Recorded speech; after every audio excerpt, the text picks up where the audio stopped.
Hello everyone, welcome to EduTap. So in today's JAP Foundation series, we'll discuss the topic banker special relationship. So this video will be in two parts. So today we'll be discussing the first part.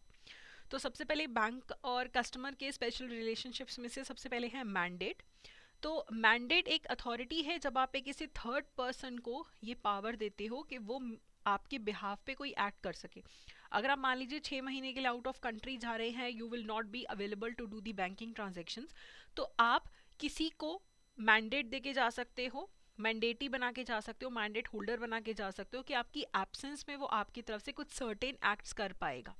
Okay तो ये अनस्टैम्प्ड होता है, यहाँ पे stamping की ज़रूरत नहीं होती है, टेम्परेरी पीरियड के लिए इसे बनाया जाता है.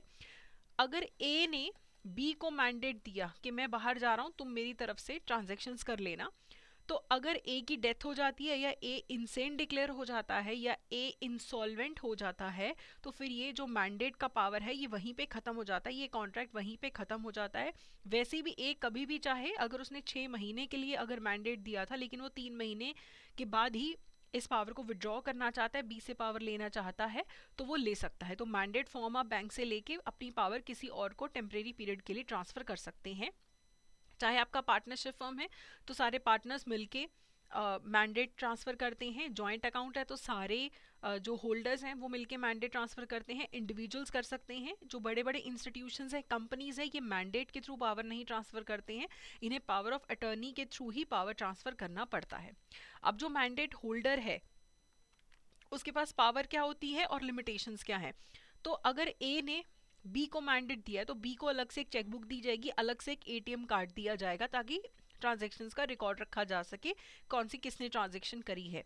अगर किसी एनआरई का अकाउंट है, एनआरओ का अकाउंट है या कोई भी और अकाउंट है, ना वो क्लोज किया जा सकता है ना वो ओपन किया जा सकता है मैंडेट होल्डर के द्वारा. ये किसी और को पैसे नहीं रिपैट्रिएट कर सकता मैंडेट होल्डर अकाउंट होल्डर के द्वारा. अगर मैंने या मान लो ए ने बी को मैंडेट दिया है तो बी पैसे ट्रांसफर कर सकता है, रिपैट्रिएट करनी है, विदेश में भेजने, तो अकाउंट होल्डर को ही पैसे भेजे जा सकते हैं विदेश में. ना ही बी किसी को पैसे गिफ्ट कर सकता है. बी बेसिकली लोकल पेमेंट्स के लिए चेक्स इशू कर सकता है. जो बहुत बेसिक ज़रूरी ट्रांजेक्शन्स होती हैं उन्हीं के लिए मैंडेट दिया जाता है. किसी और को पैसे रिपैट्रिएट करना, किसी को पैसे गिफ्ट कर देना, ये वो नहीं कर सकता, सिर्फ अकाउंट होल्डर को ही रिपैट्रिएट कर सकता है. ओके उसके बाद ए अगर बी को मैंडेट देके जा रहा है तो वो मैक्सिमम अमाउंट भी सेट कर सकता है कि तुम इतना ही मैक्सिमम इतना ही ट्रांजेक्शन कर सकते हो. ना ही बी के पास पावर है कि ए के अकाउंट में कोई पर्सनल डिटेल्स चेंज करे जैसे कि नेम एड्रेस, ना ही वो अकाउंट को क्लोज कर सकता है. उसका काम सिर्फ बेसिक ट्रांजेक्शन्स करना ही है. तो अभी मैंने आपको बताया था कि कंपनीज जो है वो मैंडेट नहीं दे सकती हैं, वो पावर ऑफ अटर्नी के थ्रू पावर ट्रांसफर कर सकती हैं. तो जो पावर ऑफ अटर्नी ट्रांसफर करता है, पावर देता है, उसे डोनर या फिर प्रिंसिपल बोला जाता है.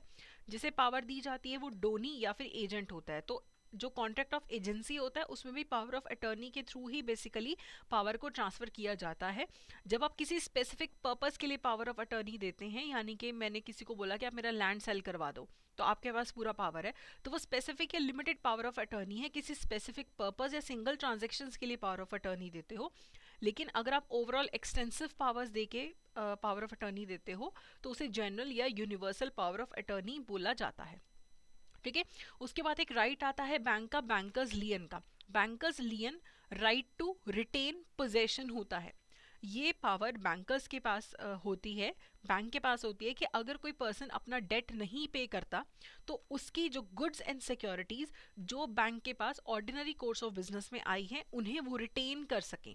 तब तक बैंक आपका सामान नहीं देगा, गुड्स या सिक्योरिटीज नहीं देगा जब तक कि आप बैंक का सारा पैसा नहीं चुका सकते. इसका मतलब ये नहीं कि बैंक आपके अकाउंट के पैसे को जब्त कर ले, वो अलाउड नहीं है. अगर आप डिफ़ॉल्ट करते हैं, बार बार नोटिस जाने के बाद भी पेमेंट नहीं करते हैं, तो बैंक आपके सामान को बेच के भी पैसे पूरे करेगा. तो इंडियन कॉन्ट्रैक्ट एक्ट जो है वो भी बोलता है कि एब्सोल्यूट लियन है बैंकर्स के पास. पर्टिकुलर लियन होता है जब किसी पर्टिकुलर चीज़ के लिए होता है, लेकिन बैंकर्स के पास जो है इम्प्लाइड प्लेज का राइट है, इम्प्लाइड लियन रहता है उनके पास. तो इसे बैंकर्स लियन बोला जाता है. बेसिकली पेपर में पूछा जाएगा right to retain the possession of goods किसे बोलते हैं, तो बैंकर्स लियन को बोलते हैं. तो कहाँ कहाँ पे लियन का राइट नहीं लगता. अगर मैंने बैंक को सेफ कस्टडी के लिए कोई सामान दिया है, मैंने किसी स्पेसिफिक पर्पस के लिए कोई डॉक्यूमेंट बैंक को दिया है, अगर गलती से मेरा कोई सामान बैंक में छूट गया है तो राइट टू लियन उस सामान पे नहीं लगेगा। डेट इमेच्योर नहीं होनी चाहिए, डेट मेच्योर हो चुकी होनी चाहिए। अभी पेमेंट का टाइम भी नहीं हो और पहले ही बैंक अपना राइट टू लियन एक्सरसाइज कर ले, ऐसा नहीं होता है। चोरी के सामान पे राइट टू लियन नहीं है। ठीक है, अगर बैंक का राइट टू सेट ऑफ है, बैंक अप्लाई कर रहा है, तो वो राइट टू लियन नहीं कर सकता। राइट टू सेट ऑफ और राइट टू लियन में से कोई एक राइट बैंक अप्लाई कर सकता है, साइमल्टेनियसली दोनों राइट्स नहीं अप्लाई किए जा सकते। ठीक है, ओके। इसके अलावा एक कॉन्सेप्ट होता है नेगेटिव लियन का। नेगेटिव लियन में क्या है, यहाँ पे जो बोरोअर है वो खुद से आप बैंक को बोलेगा कि मैं अपने सामान को ना सेल करूंगा, ना हाइपोथेकेट करूंगा, ना प्लेज करूंगा, ना मॉर्टगेज करूंगा जब तक कि मैं आपका पैसा ना चुका दूं। तो बैंकर्स लियन में तो बैंक खुद आगे बढ़ के आपके सामान की पोजीशन रिटेन करता है। नेगेटिव लियन में ये बोरोअर खुद से बोलता है कि देखो ये जो मेरा घर है ना, ये मैं तब तक ना बेचूंगा, ना हाइपोथेकेट प्लेज कुछ भी नहीं करूंगा जब तक मैं आपका पैसा ना चुका दूं। तो इसे नेगेटिव लियन बोला जाता है। इसे क्रिएट करने के लिए बैंक के प्रायर कंसेंट की जरूरत नहीं है। जब तक बैंक का पैसा नहीं पे होगा तब तक ये कस्टमर अपने जो घर है, जो भी गिरवी चीज़ है, उसको बिल्कुल भी नहीं छेड़ेगा। ठीक है, तो अभी हमारा जैब एग्जामिनेशन का रजिस्ट्रेशन स्टार्ट हो चुका है और हमारा क्रैश कोर्स भी लॉन्च हो चुका है, जिसका लिंक आपको डिस्क्रिप्शन में मिल जाएगा। बाकी अगर आप मास्टर कोर्स लेना चाहते हैं तो उसमें जैब 75 कोड आप यूज़ कर सकते हैं, आपको 75% ऑफ मिल जाएगा।